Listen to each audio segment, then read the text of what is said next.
Oh man, the week of the PSAT scores come back, always an exciting one. And this year, a little more spicy because for folks who don't know, this year was the digital PSAT. So, Yes. what are you hearing so far? I mean, it's at once, more exciting and only half as exciting because only half of the scores have yet to be returned, right? Half the scores are here, the other half are back. So we have partial information on which to make guesses, but it'll be interesting to see how the rest of the scores come back and play out some of the narratives that we're beginning to construct.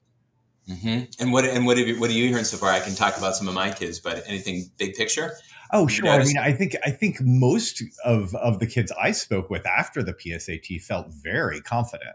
Most of them, plenty of whom who were already prepping for the ACT, were thinking about changing their minds. So what happened? Did those kids all do better or not? And honestly, I'm seeing some kids who thought they did great and got crushed, and other kids who thought they did great and actually did great. It's a really good point. I mean, certainly for parents have probably had the experience with kids who come home from a test and feel absolutely confident they crushed it. And then sometimes it doesn't go as well as they might have imagined. And kind of two big thoughts come to mind for me. One is that it is a challenge to both engage in a task and evaluate yourself doing the task, right? That self-assessment is a cognitive function. And so it takes a lot of bandwidth both to do a thing and to assess yourself as you're doing it. Some kids do that better than others. It also seems to me, it seems to point up a little bit of what I've always thought about the SAT in that they can be a little tricky, right? Sure.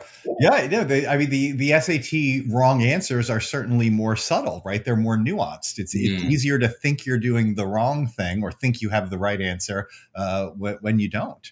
And I think that's probably a little bit by design, especially compared to something like the ACT, where it's a little more cut and dry, a little more black and white. You might not know the answer, but you usually know you don't have it. Yeah, and you're the being wrong can feel just like being right because you're confident in both situations that you've got it, right? I'm sure I nailed it. And then, of course, sometimes yes, sometimes no. And to add to the difficulty, I think, for student self-assessment on this digital SAT, it's adaptive, right? How many of those kids who came out feeling really great about that test simply got the easier second section and thus didn't get the scores that made them happy? Yeah, let's talk about that for a moment. So for people who don't know, the new SAT, the digital SAT, and of course the digital PSAT have this adaptive structure where there's a verbal section, a reading and writing section that has a mix of easy, medium, and difficult questions. And if you do really well on that, then the second module, second section of reading and writing will be more difficult, where they kind of pull out the easy questions. They're just kind of medium and hard. And if you don't do so well, you get a test that is a bit easier, but not like shockingly easier, because you're adding a few more of these questions and taking out a few of those. And so particularly for students who may not be quite as strong or on the cusp, anyway, they can feel a subtle change, but all of a sudden feel like I'm doing a little bit better, but not realizing that they didn't make it to the champion round. Yeah. And it's important for students to understand, right? Adaptive testing is supposed to normalize the experience, right? The plan is for everybody to have that same, I'm being slightly challenged by material that's just a little too hard for me. Right now, the kids who didn't get to the second hard section aren't seeing the crazy hard stuff that they know they don't know. They're seeing the stuff that might be just a little bit too hard where they think they know what's happening. Right? Yeah. Well, I go back to, I've been doing test prep since '93, and you're not that far behind. And the observation that the SAT has always been a little bit more tricky. They wouldn't like that description, but I'm going to persist with it.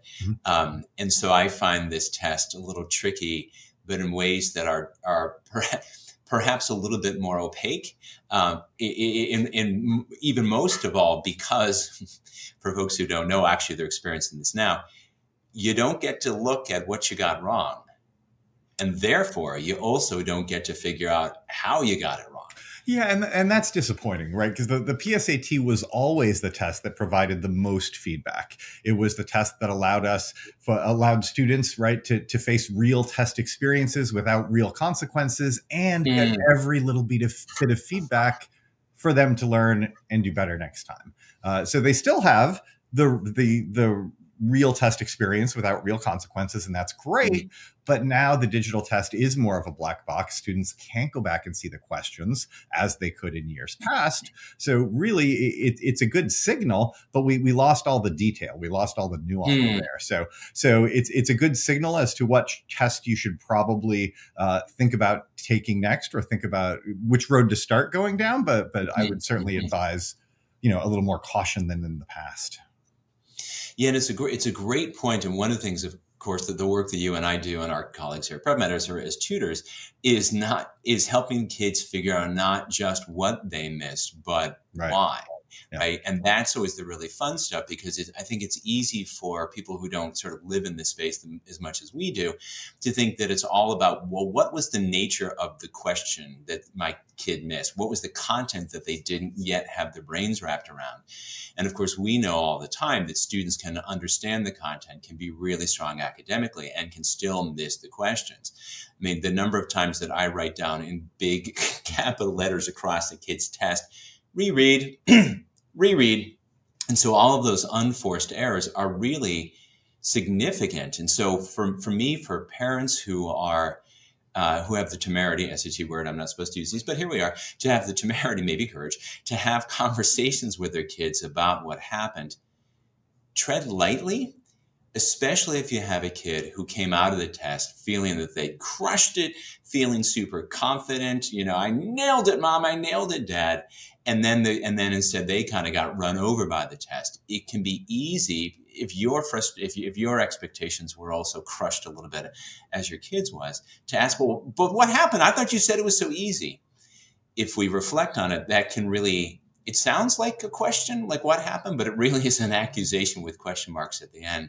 And so our advice is to be a little bit more delicate, because ultimately, because we get so little information back from the test makers about the test itself, the greatest source of information is, of course, the kid who took the test. And so to get at those things that are more subtle, when we have those conversations, we want to be more gentle. Yeah, and I think we've enumerated all the reasons why someone who thought they did really well and didn't, right? Why that might have happened. But maybe we should turn our attention to the kids who thought they did really well and did do really well. Should they be Yeah. over the moon? Should they be signing their SAT registration tickets right away? Oh, good question. Well, I am forever skeptical about College Board. And one of the reasons I'm a little skeptical here is that the change from the paper test to the digital test, this was the fastest redevelopment and deployment of the SAT ever. And this is my 5th version of the SAT. And so it's hard for me not to be a little bit skeptical about individual questions, about the test experience, in part because we don't get to look at it, and also about the scores themselves. So you mentioned before, we only have half the data on tests. That we know the first half. We don't know the kids who took the second round of tests. But give us a big picture overview about what we're seeing about the consistency of scores. Yeah, it is interesting when you compare year to year. There is overall, the score distributions look like they're supposed to, except at the very upper end, right? If we think about just students who really killed this thing. So remember, the PSAT isn't out of 1600, it's only out of 1520. So if we think about the kids who broke, let's say 1400, right? That's a really strong score. In most years, that's a top 3% score. This year, however, looks like about a little over 4% of students actually have that score, about 4.5%. So is that an aberration? Will that come back to earth with the rest of the data? We shall see. Or honestly, did College Board make a bit of a mistake here, right? After all, this is the first year of the digital test. So this is a PSAT for them too, right? It is not a coincidence that they've decided to start digital testing with a PSAT rather than with an SAT. I can't help but think that they'll learn from the score distribution and make any necessary adjustments that they need to before this thing is rolled out for real on the SAT in March. And cynic that I am, because that's the way I roll. Not incredible for one to think that if they made a mistake on the PSAT and made it a little too easy or a little too hard, there might be an incentive to make it a little bit too easy. There is certainly an incentive. whether or not it was acted upon is hard to say. Right. But the incentive structure is clear. Yep, wanted to take the SAT, and so it's worth noting that, because if either by mistake or by design, the PSAT scores, particularly at the top end, were a little bit higher than they should have been, and College Board is going to sort of make all the adjustments and learn from, if a mistake was made, learn from their mistake, and make the actual SAT that debuts in March of 2024 more accurate. That means that SAT may be a little bit more difficult than what kids had on the PSAT. Am I reading that right? Yeah, no, I think that's true. And for the super high scorers who are out there calculating their national merit selection indices, they should also keep in mind that right, those national merit cutoffs, they're brand new every year. And this year with the redesign, there is certainly reason to believe there might be a little more volatility in those cutoff scores this year than there has been in the past. So if you've just hit your cutoff,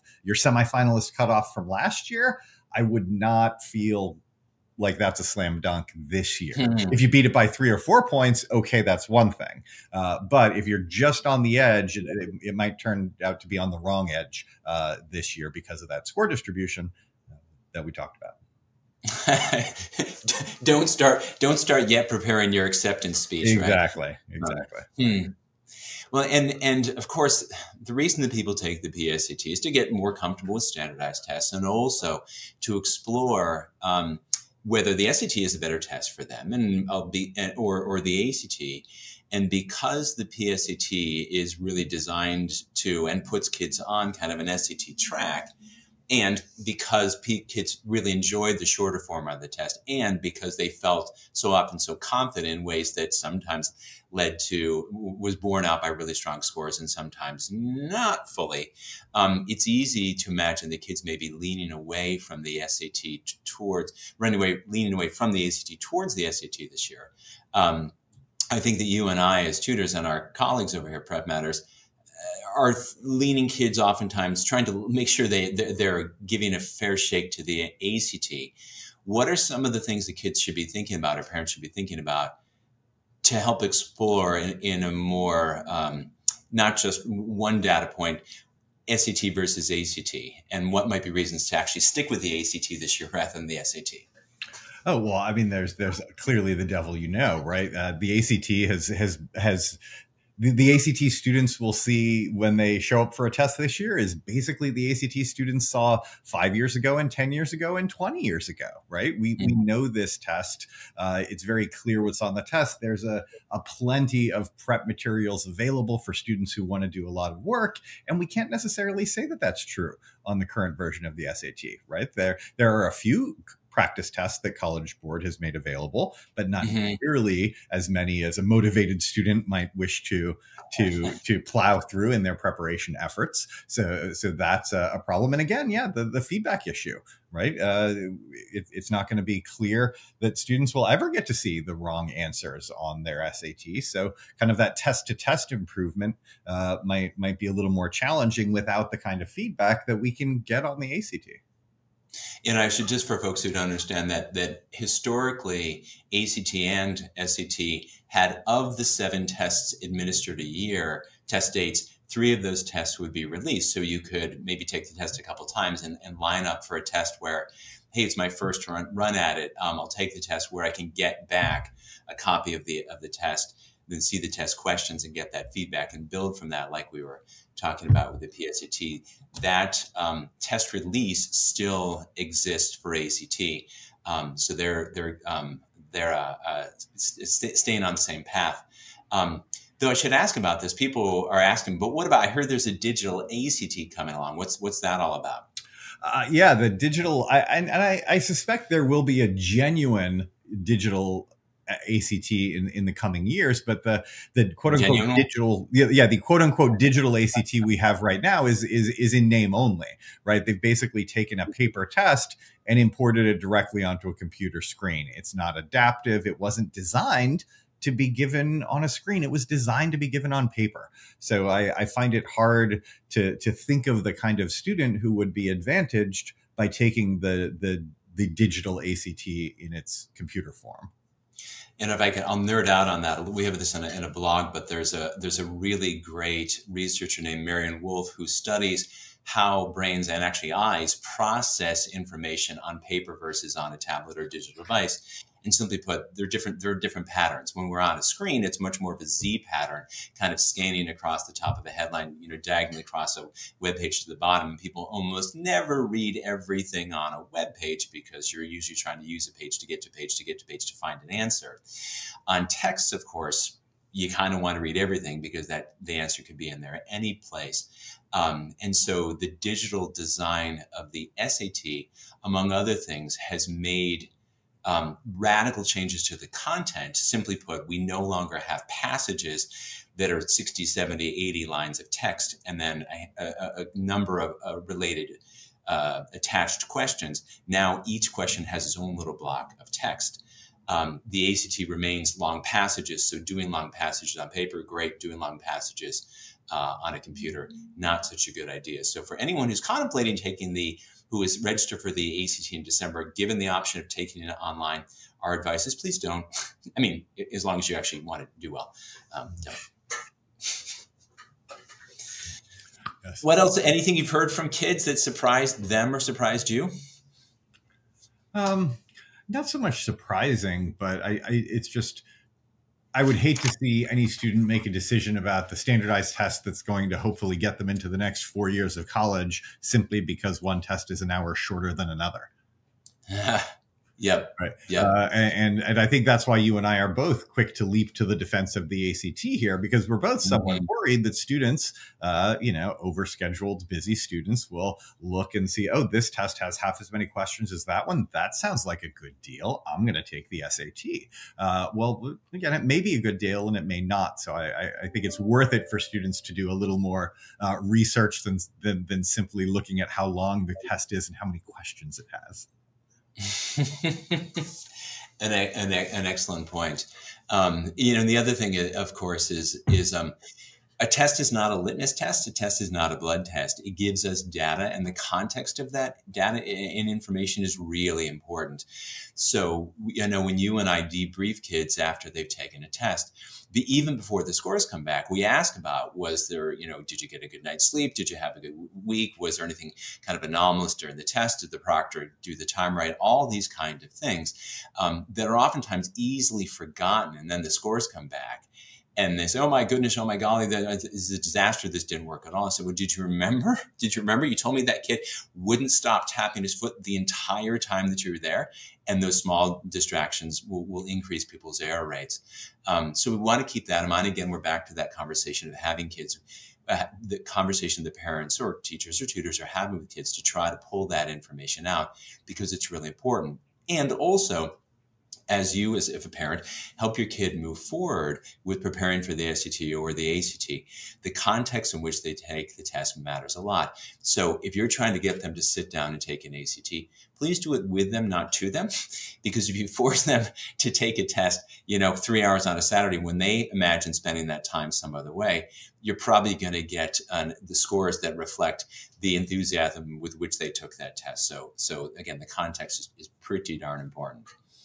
I'm looking forward to the next round of scores from the PSAT. For people to know, last thing I should say about the test, one of the other concerns that I don't love about the current form of the calendar of the SAT is that the next test isn't until the middle of March, which for students who are busy in the fall, or excuse me, for students who are busy in the spring with lacrosse or the school play or whatever, or who are just trying to check this box and or even know that the scores are good and they have them in hand before they go off to spring break shopping for the colleges that they're looking at. There's an argument to be made for taking a crack at, even for more information, the ACT in the middle of February, because you'll get those scores back within 2 or 3 weeks and well in advance of when you take the SAT as well. Our interest always is having kids be well prepared, well informed, getting the scores they want. So ideally, you can go on to do other things. But to echo Aaron's point, just because the test was short and your kids like things that are quick, doesn't mean that is necessarily the test that they should be taking. But as always, if you have questions, give us a holler, give us a call.